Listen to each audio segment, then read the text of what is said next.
Du sang, l'odeur du sang pour Hmm. démarrer cet avant-match face aux Lyonnais, puisque oui, les Lyonnais sont blessés, la bête est clairement blessée, là, ça y est, elle saigne. La question est de savoir est-ce qu'on va être capable de l'achever et de l'enterrer définitivement. Bon, définitivement, je sais pas, mais de bien l'enterrer en tout cas. Ou est-ce qu'on va jouer le rôle du médecin réanimateur que l'on connaît trop bien du côté de l'Olympique de Marseille? Et est-ce qu'on va les ranimer, les faire ressusciter, les faire revenir à la vie? Bon, c'est l'objet un petit peu de cet avant-match, hein, vous l'avez bien compris. On va peut-être commencer d'abord avec un petit point sur les blessés et les suspendus. Je sais pas si l'un de vous avait préparé un petit point sur ça. Ouais, moi j'ai quelques infos là-dessus. Allez, J'avais. vas-y, on t'écoute Ouais, j'ai Romain. quelques infos. Côté OM, du coup, celui qui sera suspendu, c'est Balerdi. Eh oui. Donc voilà. Gigot, je pense, pourra. Il était dans le groupe, hein, Gigot, hein, sur ce match hein, contre l'AEK. Donc Ouais, mais bon. je pense qu'il sera potentiellement apte, même si Bamo Maïté est rentré en cours de jeu. Donc à voir. L'incertitude, c'est aussi autour de Paul Lopez. Normalement, enfin, il avait été écrit dans la presse qu'il devait être absent pour les 2 prochains matchs, donc de l'AEK et de Lyon. Donc c'est pas sûr à 100%, donc incertain. Et Correa aussi est incertain aussi pour le match. Après, je sais pas si vous avez d'autres infos sur l'OM. Sur Lyon, j'ai rien vu de particulier, là. Sur Lyon, il y a le gardien qui a joué blessé face à Clermont, Lopez. Et du coup, il a repris l'entraînement aujourd'hui, donc potentiellement, il devrait être là contre nous. Ouais, il va jouer, hein. D'accord. Ouais, de toute Est-ce façon, que, est-ce que la top est là? Hein? alors, Est-ce que la la top est top. là face à nous? Apparemment, Fabio Grosso aurait renoncé à Ah, retrouver la top. je croyais Trop que tu allais compliqué, je oula. croyais que tu allais m'annoncer qu'il a trouvé la top, qu'il a débusqué. Non, Est-ce qu'il a enfumé le non, tunnel ou pas? non, finalement, il a arrêté son enquête Ah, de la mince top. alors. Ah là là, Voilà. zut, zut. Notre ami Jérôme Roten avait mis de l'huile sur le feu quand même Ah, avec cette Ah, news. lui, il aime bien ça, lui, là, lui. C'est incroyable, hein, quand même. il a bien jeté de l'huile, hein, c'est clair, hein. Ah Pour le ouais, coup, il y est allé à deux mains, hein. Franchement, il s'est régalé, hein. avec le bidon même, carrément. Ah, Hein. ouais, Le non, mais... jerrycan, là, direct. Ah non, non, mais là, franchement, bon. Maintenant, voilà, on a notre situation avec les groupes, les différents groupes en présence. Bon, maintenant, on va parler de nos adversaires un petit peu. On a un Lyon qui est plus que malade, vraiment, mais qui était catastrophique depuis le début de la saison. On le rappelle, ils n'ont mené au score que 50 minutes depuis le début de saison. Ils sont derniers de Ligue 1. Ils n'ont pas gagné un match. Les 5 derniers matchs, c'est 3 défaites pardon, et 2 matchs nuls. 2 matchs nuls à domicile contre le Havre et contre Lorient. Sinon, ils ont perdu à domicile contre Clermont, ils ont perdu à Reims, ils ont perdu à Brest. 18 buts encaissés pour 7 marqués. Donc on est sur la plus mauvaise attaque de Ligue 1 et on est sur l'avant-dernière défense. Voilà, on a posé le décor. Ouais, Et en plus, on catastrophe. rajoute à ça effectivement une ambiance de vestiaire assez désastreuse, puisque on a, comme vous le disiez, Jérôme Roten qui a jeté de l'huile sur le feu en parlant d'une top dans le vestiaire qui disait que Fabio Grosso était le pire entraîneur qu'il ait jamais eu. Fabio Grosso a suspendu l'entraînement en cours de semaine pour pouvoir débusquer cette top. Bon, il y a renoncé, comme t'as dit Romain. On essaye d'oublier ça, il a dit. Avec tout ça, là, avec tous ces éléments en compte, comment vous abordez ce match? Est-ce que vous êtes inquiet face à ces Lyonnais ou est-ce qu'au contraire vous êtes confiant, Axel? Je suis pas confiant, mais on peut pas être inquiet, hein. Attendez, oh, les gars, Lyon, ils sont derniers, ils sont nuls à chier. Ils prennent des buts casquettes tout, sans arrêt, ils ont pas de défense. Honnêtement, je sais que nous, il y a une espèce de sinistrose là sur les réseaux depuis une semaine, voire même un mois. On va relancer Lyon, ils vont venir nous taper au vélodrome. Bon, les gars, c'est pas impossible, mais il faut Thomas, il te arrêter. le dit, hein. Axel, tu le sais très bien, ne te mens pas à toi-même, il dit. Il faut arrêter ce sinistrose là, cette espèce de truc, ce qu'on se met dans les veines là, cette espèce de. On va perdre contre Lyon, c'est la grosse bête blessée, là, ils vont venir nous battre au vélodrome. Syndrome. Arrête. Le syndrome lyonnais, là, arrêtez avec ça. Putain. On va les taper, c'est tout. On va les taper. Mais ils ont pas de défense, les mecs, ils sont nuls à chier derrière. Ça. la moindre contrariété, en fait, ils n'ont pas de mental, en fait. Tu les pousses un peu dans le retranchement, ça craque. Derrière, c'est tellement faible, quoi. Après, devant, oui, ils ont la Casette. C'est le seul mec qui m'inquiète un peu, voilà. Il peut se jouer de nos défenseurs, ça, j'ai aucun problème là-dessus, mais vu leur niveau, leur état d'esprit, les conflits avec Textor, le coach, tout, il faudra pas me la faire à l'envers. Hein. L'excuse, on a joué il y a 3 jours, c'est Lyon, je sais pas quoi, non. Aucune excuse. Hein. Vu l'urgence que l'on a au classement, il faut gagner, mais absolument, quoi. Et être inquiet sur ce match, c'est se créer des problèmes tout seul, en fait. Il faut y aller conquérant, pas arrogant, sûr de soi, et voilà. Non, je suis pas plus inquiet que ça si on est à notre niveau. Tu n'es pas plus inquiet que ça, donc c'est rare de te voir autant optimiste là, Axel. Hein. Bon, après, il y a des raisons. Hein. Optimiste, j'ai pas hurlé, optimiste, n'exagérons pas, mais je suis pas plus inquiet. Enfin, je suis pas dans la maladie du pessimisme. Lyon. Thomas nous dit la dernière fois qu'Axel était confiant, c'était contre Annecy. Rendez-vous dimanche 23h. C'est faux. C'est faux. Tu sais quand j'étais confiant, Thomas, c'était OM-PSG en coupe à la maison. J'ai dit c'est une excellente nouvelle. On va les taper. Ah, c'est vrai. C'est vrai, pour le coup, je m'en souviens. Hein, voilà, c'est là que j'étais optimiste. Rappelez-vous. Hein. Le mec, le match le plus compliqué, c'était là qu'il était le plus optimiste. C'est quand même le monde à l'envers. Mais après, voilà, Axel, je pense que c'est une manière de s'exorciser un peu, hein, on le sait tous, arrêtez. de dire que voilà, on le sait très bien, que c'est écrit, qu'on va les ranimer, qu'on va les faire revenir à la vie, que les mecs, ils vont... Alors, par contre, ce qui est vrai, c'est que les Lyonnais, je pense qu'ils vont quand même avoir un surplus de motivation face à nous, parce qu'ils vont se dire, voilà, c'est le match pour se relancer. Ils le savent, c'est dans leur tête. C'est obligé. Des Lacazette, etc. Ils ont ce match en tête depuis une semaine. Ils vont vouloir vraiment se montrer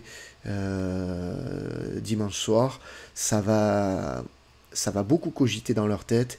Et ils vont se dire que c'est vraiment l'occasion idéale de retourner l'opinion de leurs supporters et de se les remettre dans la poche, enfin dans la poche, pas dans la poche, mais de dire que voilà, que tout le monde réadhère de nouveau et soutient de nouveau cette équipe. Ça passe par une victoire chez des rivaux, c'est ce qu'ils vont se dire. Donc après, bon, ouais, mais nous c'est pareil. Hein. Je partage largement ton avis. Moi je fais confiance à cette équipe pour se dire que ce match on va l'aborder avec sérieux. On va pas se dire que c'est parce qu'ils sont derniers, qu'ils n'ont pas gagné un match, etc., que on va forcément les fracasser. Je pense que on a un groupe qui est suffisamment sérieux pour aborder ce match comme il faut et se dire, voilà, on va mettre les ingrédients qu'il faut en termes d'intensité, en termes d'agressivité. Il va falloir quand même qu'on fasse preuve de plus de réalisme, parce qu'on ne peut pas rater autant d'occasions que comme on a raté lors des derniers matchs face à Lyon. Il faut les mettre rapidement la tête sous l'eau. Moi, voilà, j'ai pas envie qu'on ait un match qui mette du temps à se mettre en place. Je veux tout de suite... Agression. Voilà, Agression. Je veux tout de suite qu'on leur saute au cou, vraiment. Tu sais, vraiment ils respirent pas, ils sentent que c'est fini. Assoiffés de sang, on leur saute au cou dès les 15 premières minutes, on les fait pas respirer, on les prive d'air, et on marque, on les enfonce, et là, tu pourras te dire, allez, c'est bon. Les mecs là, ils auront vraiment la tête sous l'eau, ils auront leurs démons qui vont ressurgir, tu vas pouvoir un petit peu dérouler tranquillement. Mais il faut pas les laisser espérer, en fait, c'est surtout ça. Si tu commences à les laisser un minimum espérer, là, tu peux te mettre en difficulté. Romain, comment tu le vois, toi? Est-ce que tu es inquiet face à ces Lyonnais? On t'a pas encore entendu. Ouais, non, je suis assez positif. Je suis assez positif. Je pense que voilà, on a les armes pour affronter cette équipe. Voilà, le résultat en plus qu'on a fait là, ben, ça te donne quand même un peu de confiance. Donc pour moi, il y a la place. C'est l'année aussi voilà, pour leur mettre aussi une petite raclée, tu vois, parce que c'est vrai que c'est toujours tendu. Doucement sur ça. Ouais, mais bon, tu vois, c'est l'année où on peut, voilà. Après, pas voilà, d'arrogance. voilà, c'est l'année où on peut les prendre un petit peu et voilà, et leur faire mal, quoi.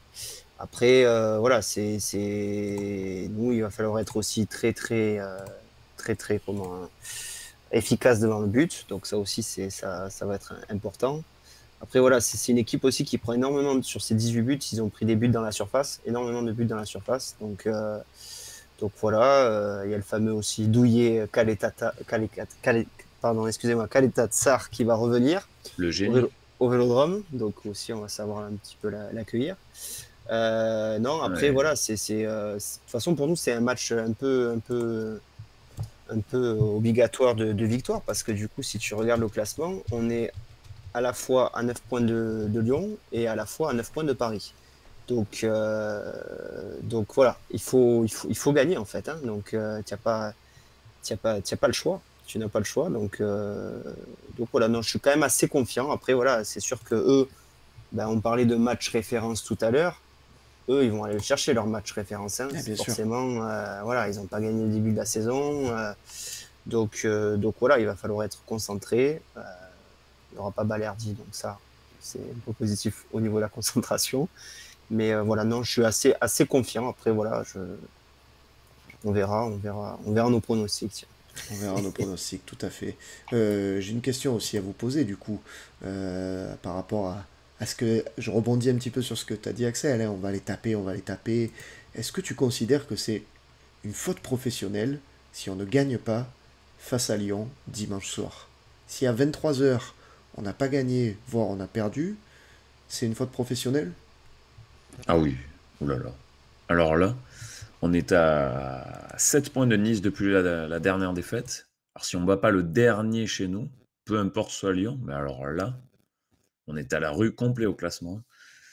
Déjà que la série qui arrive, elle n'est pas évidente. Voilà, on est lâché au classement. Non, là, c'est victoire indispensable. Peu importe l'adversaire, hein, peu importe, bête blessée, les machins, Lyon qui gagne souvent chez nous. Je veux rien entendre, en fait. C'est la gagne, la gagne, la gagne. 1-0, moche, but dans les dernières minutes, peu importe. Et là, si tu ne gagnes pas ce match face à un adversaire aussi fragile défensivement et mentalement, mais c'est inacceptable. Hein. Pour moi, si tu ne gagnes pas, peu importe le scénario, c'est faute pro. Énorme faute professionnelle. Énorme faute professionnelle. Et toi, Romain, comment tu le vois? Alors, moi, je dirais pas que ça, c'est une faute professionnelle enfin, tout dépend de la manière comment on perd aussi. Si on prend 3-0 chez nous, oui, là, je te dirais c'est une faute professionnelle. Après, pour reprendre une phrase célèbre à la tribune olympienne, les mots ont un sens. Et perdre Là, contre perdre contre Annecy, oui, pour moi, c'est une faute professionnelle. Là, à ce moment-là de la saison, justement. le championnat, il est tellement serré. Tu as vu ce que je t'ai dit? On est à 9 points de Lyon et on est à 9 points de Paris. Toutes les équipes, elles se tiennent. Enfin, voilà, on peut perdre aussi contre Lyon, tu vois ce que je veux dire? Enfin, Paris a perdu, je sais plus Enfin, combien de points en on championnat cette saison. c'est Donc, serré, c'est serré, ça commence à être plus très serré pour nous, hein. On commence à être vraiment lâché en fait, hein. Donc, il au va y bout d'un avoir une moment, cassure. Il faut être du bon côté, mais bon, voilà, tu vois, ça serait pas étonnant aussi qu'on puisse perdre. Donc, pour moi, ce serait pas non plus une faute professionnelle pour reprendre le terme de la question. Ouais. Donc voilà. Ça sera un tournant pour nous parce que du coup, on loupera le coche d'avancer au classement, mais ça sera pas une faute professionnelle. Voilà.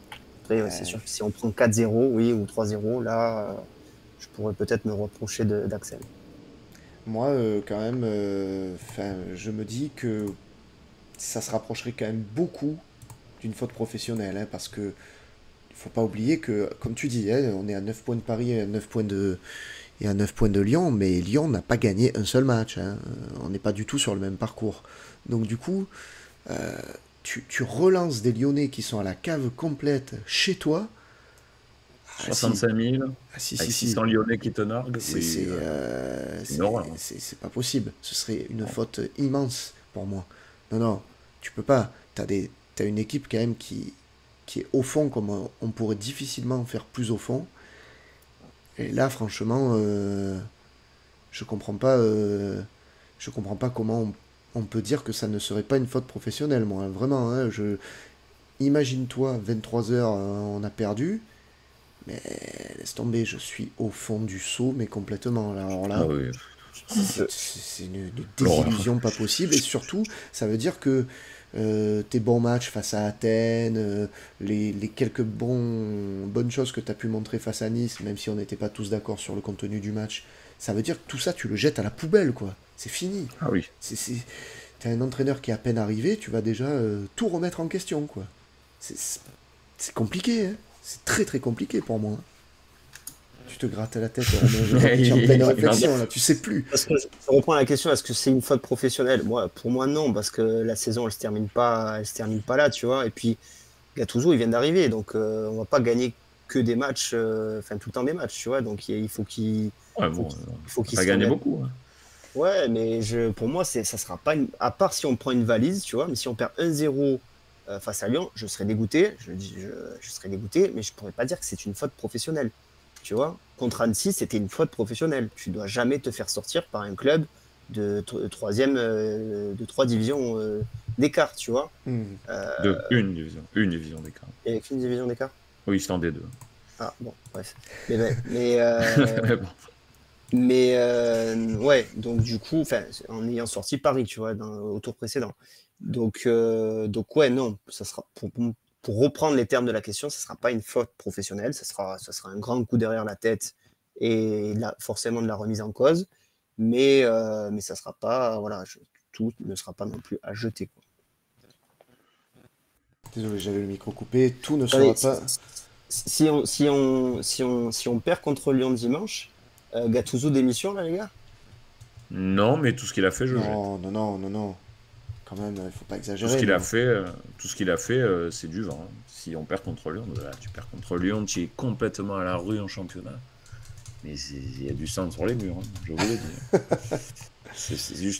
C'est impossible. De toute façon, la semaine après la défaite de Nice, il y avait 2 matchs à domicile, il faut gagner les 2. Athènes, c'est une étape pour moi.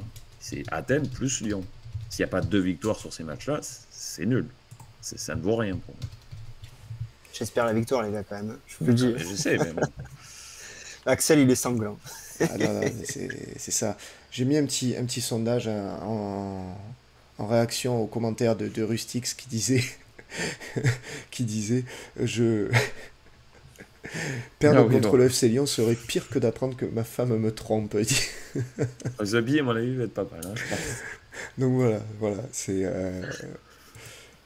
Qu'est-ce qu'il dit Thomas? Il dit Lyon 1-2, mais ta femme te trompe, tu signes. Il dit Alors, vas-y toi aussi, ouais, je signe The Bee sur le contrat. Ah, Allez, c'est peut-être le jour de la victoire de The Bee, là, pour le coup. c'est le grand jour de The Bee, je On va pense, peut-être, hein. Rustix, tu l'auras peut-être provoqué cette victoire. C'est beau, franchement. Euh, Bon, on s'égare un petit peu, les amis, mais en tout cas, voilà. On va passer au 11 de la tribune.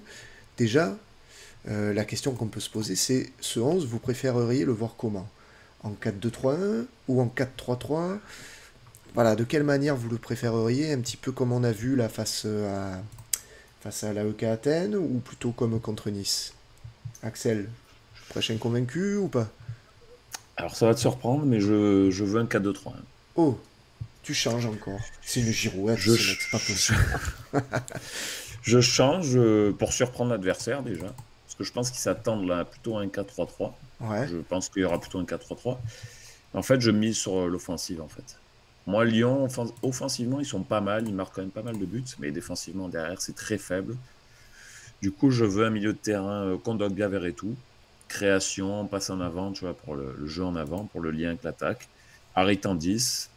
Sarr sur le côté droit, Ndiaye à gauche et Vitinha devant. Pour vraiment être bien offensif et bien leur faire mal derrière, en fait. Je mise vraiment sur le fait qu'on est chez nous, il va y avoir de l'ambiance, on va avoir le ballon, il va falloir pousser, il va falloir créer des brèches, des décalages, et je pense que ça marchera mieux qu'un joueur offensif supplémentaire. Parce que Lyon, ils sont très fragiles, je ne les vois pas non plus, tu vois, prendre le jeu à leur compte, nous faire mal plus que ça. Enfin, ils peuvent nous faire mal, ils sont pas mal devant, mais Hmm.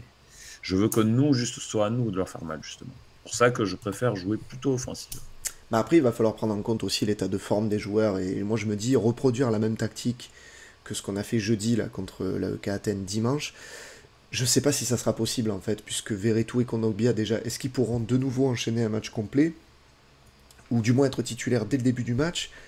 Tu vois, je sais pas ça, je sais pas. On a quand même un Sarr qui va devoir jouer normalement à droite, puisqu'il n'a pas joué déjà jeudi, donc logiquement Il va jouer. voilà, il va jouer.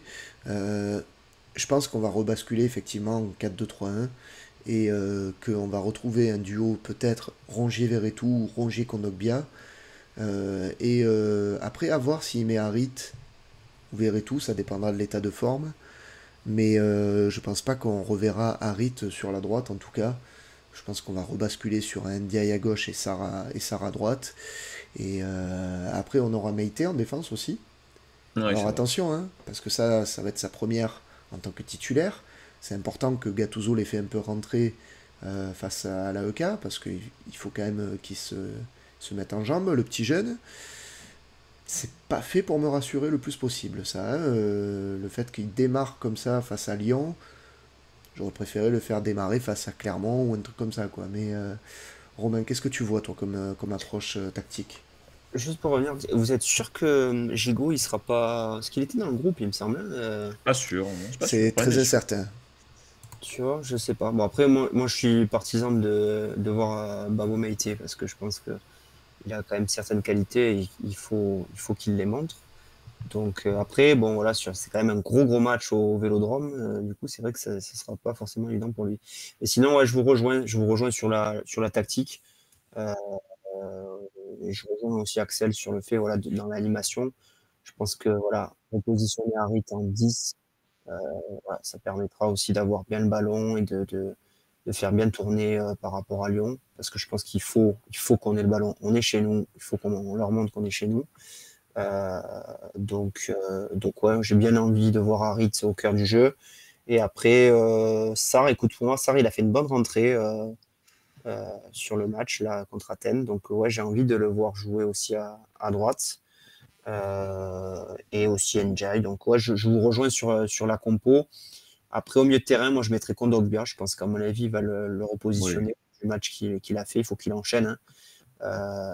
Et après, je mettrais aussi Verretou à la place de Rongier, effectivement, pour avoir de la qualité technique au milieu de terrain.